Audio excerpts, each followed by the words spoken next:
Hello friends, welcome back to this channel. दोस्तों, इस video में हम बात करने जा रहे हैं आलोक इंडस्ट्रीज़ लिमिटेड के लिए।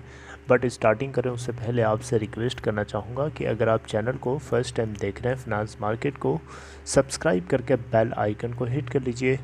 और डीमेट या ट्रेडिंग अकाउंट अगर आपको ओपन कराना है, डिस्क्रिप्शन बॉक्स में एक लिंक दिया गया है अपस्टॉक में अकाउंट ओपन कराने के लिए। दोस्तों, आलोक इंडस्ट्रीज़ लिमिटेड से जुड़े हुए कुछ इम्पॉर्टेंट पैरामीटर्स को देखते हैं, उसके बाद एक खबर है। दोस्तों, आलोक इंडस्ट्री लिमिटेड में सितंबर क्वार्टर के अंदर अगर आप देखें तो एफआईआईज़ की होल्डिंग जून क्वार्टर में 1.3% थी और बढ़ करके 1.39% हो गई है। यानी एफआईआईज़ ने अपनी होल्डिंग को स्लाइटली इंक्रीज़ किया है। प्रमोटर्स की बात करें तो प्रमोटर्स की होल्डिंग एज इट इज़ बनी हुई है 75% के आसपास, 75% एग्जैक्टली है। अगर हम बात करें DIIs यानी डोमेस्टिक इंस्टीट्यूशनल इन्वेस्टर्स, तो इनकी भी होल्डिंग 0.74% एज इट इज़।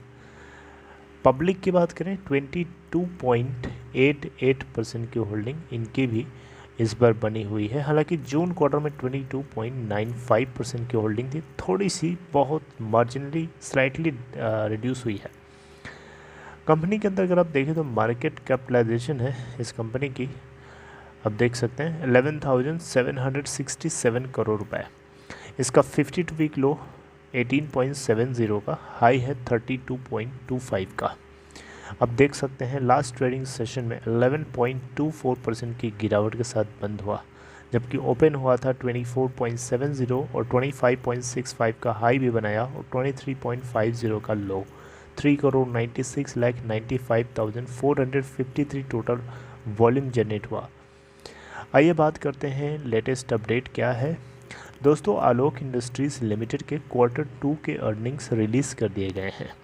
आप देख सकते हैं यहाँ पे Alok industries Q2 dips to net loss of 84.11 crore due to sharp spike in costs of raw materials consumed. यानी बताया जा रहा है कि Q2 के अंदर ये जो लॉस हुआ है 84.11 करोड़ रुपए का, ये नहीं होता अगर रॉ मटेरियल्स जो इस कंपनी के अंदर कंज्यूम किए गए इस क्वार्टर में उनकी कॉस्ट ना बढ़ी होती तो।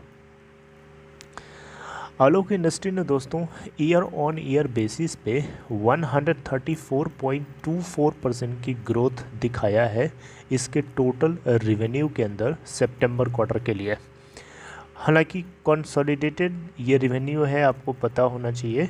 और इसी को सिक्वेंशियल बेसिस पे अगर आप देखेंगे 50.63% का राइज देखने को मिलेगा आपको, क्योंकि जून 2021 क्वार्टर में यानी एक क्वार्टर पीछे जाएंगे तो 1264.44 करोड़ रुपए का इनको टोटल कंसोलिडेटेड रेवेन्यू देखने को मिला था, जबकि इस बार सितंबर 2021 क्वार्टर के अंदर 1904.57 करोड़ का कंसोलिडेटेड रेवेन्यू देखने को मिला है।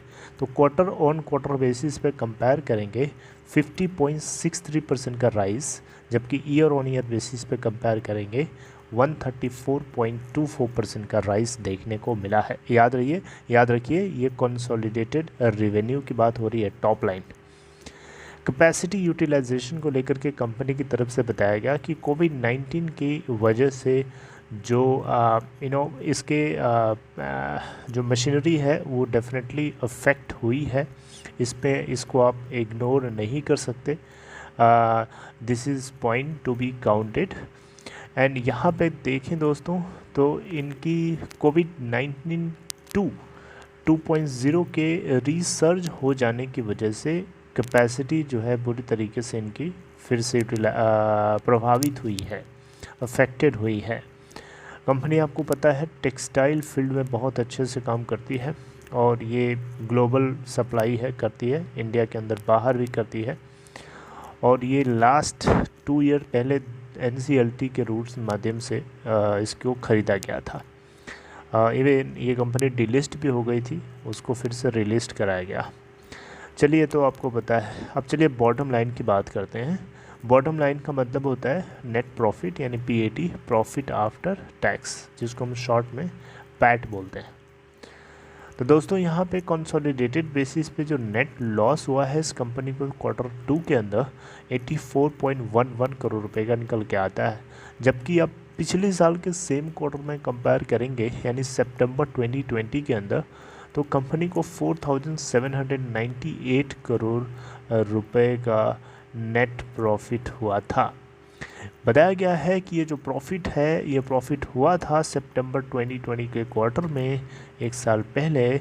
इसके पीछे सबसे बड़ा कारण एक्सेप्शनल गेन हुआ था 5,022 करोड़ रुपए का, राइट, जिसकी वजह से इस कंपनी को इतना ह्यूज प्रॉफिट देखने को मिला था।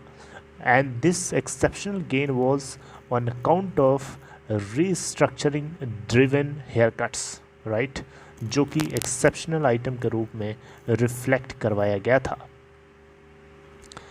अगर बताया गया है कि इस एक्सेप्शनल आइटम्स को ना इंक्लूड किया गया होता तो सितंबर 2020 के क्वार्टर में भी कंपनी को नेट कंसोलिडेटेड बेसिस पे लॉस देखना पड़ सकता था, पड़ता। EBITDA की बात करें, यानी आपको पता है इम्पोर्टेंट पैरामीटर होता है अर्निंग बिफोर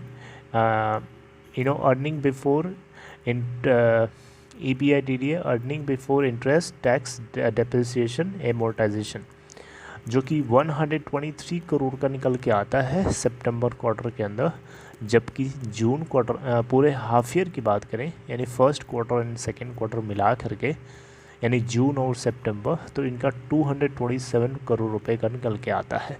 तो ये कुछ फाइनेंशियल डिटेल्स हैं जो आपको पता होनी चाहिए। एंड लेट्स सी क्या होता है आगे, हम और बात करते रहेंगे। So this is all, take care.